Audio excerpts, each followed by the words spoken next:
NBA 2K18 tutorial number 66. Today, I'm going to show you guys how to dunk in the paint. So we are going to the post today with a paint attack playset. So this is going to be a paint heavy set that's going to focus on attacking the paint non-stop throughout the course of the game. This is a pass play, so there's no pick and rolls needed for any of the execution that is involved in this set. This is a no pick and roll set. So your basketball IQ and your execution is going to determine your success rate in this kind of playset. So make sure you focus and make the right reads. And there's also going to be a Boston Playbook discussion in the end of the tutorial. So if you want to talk about that, stay to the end. Now, the play itself is called Punch Loop 2-5. It's in the Boston Playbook, obviously. And this is a low post play, so you are going to need a big man to do this. So find a big guy that has low post plays and you'll be able to run this. Make sure you have the Celtics Playbook equipped on Play Now or My Team. Get the Playbook. Pelicans will work too. These are the coach settings. You need to see all the right branches and all of the correct play vision. And for here, like you see, you need a big man that has a low post priority. So usually any center would do. So what this really is a loop cut abuse via horns formation. This is a read and react pass play. So make sure when you're doing this, use your court vision to make the right read. So you can see it here one time in real time. I'm bringing it up with the Rosen, and I've called a play for Valanciunas. And you can see as it sets up, Lowry is actually the focus here. You see how he begins to run across the horns up top into this kind of loop cut that he goes to two screens, but we're going to pass it to Valanciunas, let Lowry finish his cut, and we get the defender caught onto Valanciunas and all bunch of action, dump it into Lowry. Easy 2. So there are many passing options in this, so let's focus on passing to the second elbow. So we're focusing on passing to the big man that is on the second screen. So you see here Jimmy cuts through, Towns is the second elbow because that's the second time Jimmy cuts through. We give it to Towns, then we give it to Jimmy, bang bang play, 2 passes, easy finish. Same thing here again, we brought up with Lowry, we caught up with Valanciunas, we're going to pass it to Valanciunas, he's the second elbow, we're going to dump it back to the Rosen. That's the read right there. Now this is not going to be there all the time, but it's going to be there a lot if you make the pass at the right time. You kind of want to pass it into the second elbow right before the guy passes. You see right there? Right when Jimmy just kind of gets through Towns. But obviously if the dunk's not there, kick it back out. The big man's there, you can hit that easy J. But you're going to be able to pass it. You see how Teague is going to go pass it right after Teague gets through, then throw it in. You don't want to do it too early because the defender might run into the ball. You don't want to do it too late, then you're going to check it at the defender who's trailing Teague. You're going to do it kind of just right. Right after Teague passes the second elbow, then you make the pass. You can see it here again. I get it to Teague. We call it for Towns, and this time Jimmy's cutting through. And watch when I pass it right now. Right before Jimmy gets there, they get in the way, then we do the dunk. If you do it too late, the defender that's trailing Jimmy is going to steal his damn pass. So you don't want to be doing that. You're going to time it just right so the defender gets caught on the first elbow screen and also gets caught on the guy you receive the ball. You see how you're getting caught up? Throw it back to Jimmy.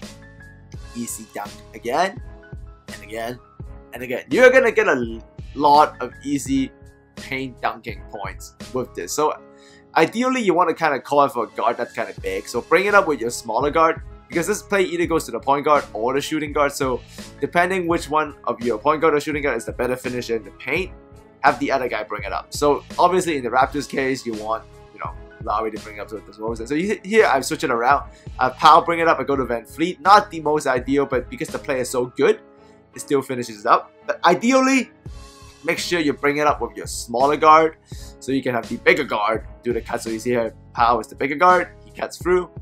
They missed the pass. Easy finish for us. And obviously for those of you watching this, you realize this cut is so clean, you can probably oop this. And yes, you can definitely oop this. So you can see, I bring in Lowry, call for Valanciunas, the Rosen loops through, I make the pass at the correct time, lob it up, bang, throw it down. You just gotta time the pass into the second elbow just right to open up the cutter. So time and time again, you can see my execution very well here. Same thing. I get the Valanciunas right on time, kind of post up, forward up. That's nice. So even when he slipped in, I did too much direction on the direction pass there, but I was still able to steal the ball, still lob it up, still able to finish. And yes, if there's no cut, like if the cut is not clean enough, you can actually still go back to the shooting guard in the post. Go to the opposite elbow, throw it back this way. Now we're going high-low. That's nasty right there, family. So if the cut for the dunk is not there, do not force the pass. The shooting guard is going to cut and stay in there. So you can see me here Butler's going to cut through. There's no cut there. I give it to the opposite elbow and feed it back to Jimmy on this side. Clears it up. And he's so deep in there, he will finish that right up. And the 3-second violation don't trigger on time on this. You actually get about 4, maybe even 4.5 seconds in there. So that's a competitive advantage because they just don't call it 3 seconds fast enough. So opposite elbow though, if you are going to re-entry the pass back to the point guard, make sure you swing it around. You see how they clear it out, kick it back out. You need patience with this. You just want to get him into good position and finish. So you need a 2-guard who can finish in the post and in the paint. And obviously, you can also pass to the first elbow instead of the second elbow. So you still want to do this after the guy cuts through, right? Not too easy. After Rosen cuts through, now I pass to the first elbow instead of the second. And I can still throw it in there. This pass is just going to be kind of like a trickery kind of deal. But this is a tougher pass because of the angle of the pass. As the cutter comes in, you're throwing it between 2 post defenders. Like, if it works, it works. But you see Valanciunas that time, he almost stole the ball.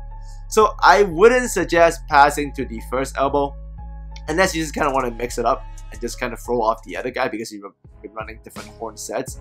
But there's a high risk of this pass missing. You see, I still make the shot, but the angle is getting tighter and tighter. This is not nearly as nice as passing to the second elbow. So I'm just showing you this because it is an option, but if you don't do it well, bad results. Here it's very clean. That's an and one, so it's looking great.